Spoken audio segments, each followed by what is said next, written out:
Well, I'm joined now by the Kenyan opposition leader, RAILA Odinga. Mr. Odinga, you're coming to us live from Nairobi. I don't know if you can hear me, sir. It's Robin Kerner here at the CNN Center. Mr. Odinga, can you hear me? I can hear you very clearly. Great. Thank you, sir. You're live on air. Thank you for joining us. You pulled out of this election. It went ahead anyway. Some of the regions, the counties, have not yet voted. What happens on Saturday, particularly in these opposition areas where voting still hasn't taken place? Well, the Electoral Commission had told the people that they have a choice to participate in the vote or to boycott if they wanted to. And the people of those regions they're talking about opted not to participate in the vote. They opted for a boycott. And we don't know the reason why the government is trying to force them to participate in the elections. So we think that the government is just trying to get an excuse to brutalize the innocent people of those regions. In terms of what happens next after Saturday, what happens in the next week when results are counted, when election results are possibly announced?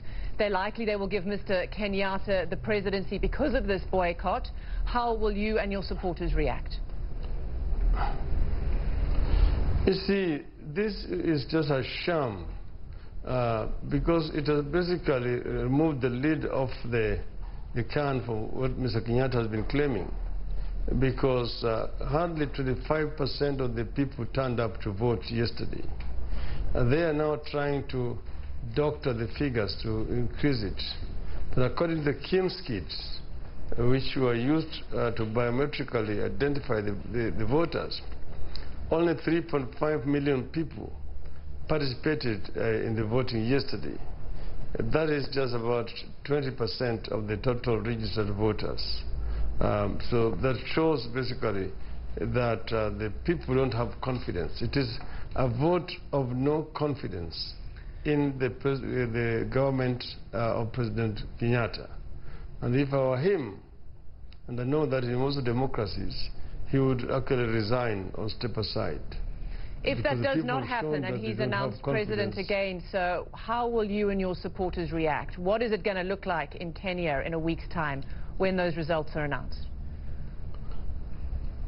Well, we've said our constitution, Article 1, says that if the government imposes itself on the people have a right to self-determination. The people have also a right to disobey the orders coming from such a government. So do you see more street protests and more violence? No, we're not going to go for a violent confrontation with the government. We are going to do a peaceful resistance, not through demonstrations, but through other methods that we are going to announce on Monday. Why wait till Monday? We are going to, yes. On Monday we will announce a series of measures that we will take in order to bring pressure on this government to step aside. You boycotted the election. It went ahead without you. Some of your critics might suggest you've been outplayed, that this was a political miscalculation. It was not, because the ground was not level. We demanded of the IEBC, that's the Electoral Commission, to level the playing field so that we don't go for the repeat of what happened on the 8th of August. They refused. So we had therefore no other choice but to pull out of this exercise, because it would amount to doing the same thing the same way and expecting a different result. And we knew that would not happen. So it was already a predetermined, prearranged, pre-rigged electoral process.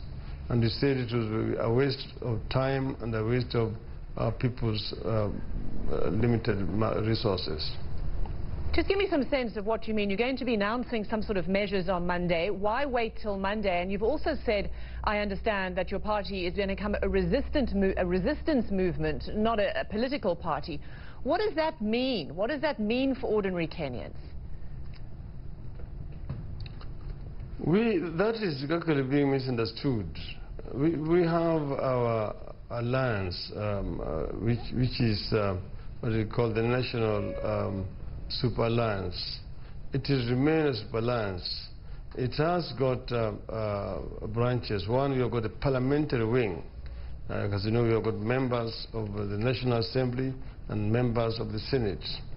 Now we are creating another wing, which is the resistance movement. This is basically going to be involved in civil disobedience, civil resistance, not an armed resistance. So we are going to use all the legal and constitutional means to put pressure on this government to do what we want them to do. Aren't you then setting up a confrontation? Again, the possibility of direct confrontation. You say it's not an armed resistance, but I mean, many people would submit that the government of Uhuru Kenyatta would see it as that. No, certainly not. We're going to use the legal means.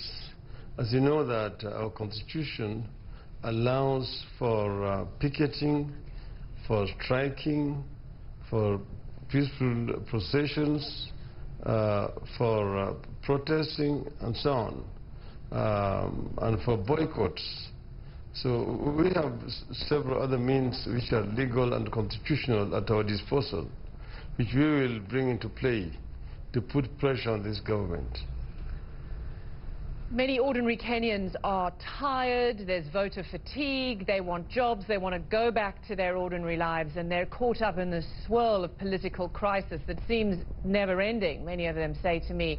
Mr. Odinga, I mean, many people have also said that they feel like the political leaders, both you and other leaders, are playing with ordinary Kenyans, that you're setting up ordinary Kenyans to really feel the brunt of possible more violence.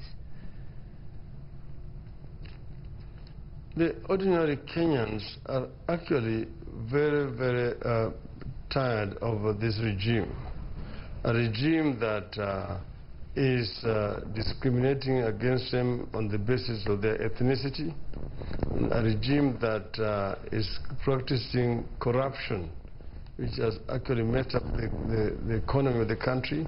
The cost of living is so high and unaffordable for many Kenyans.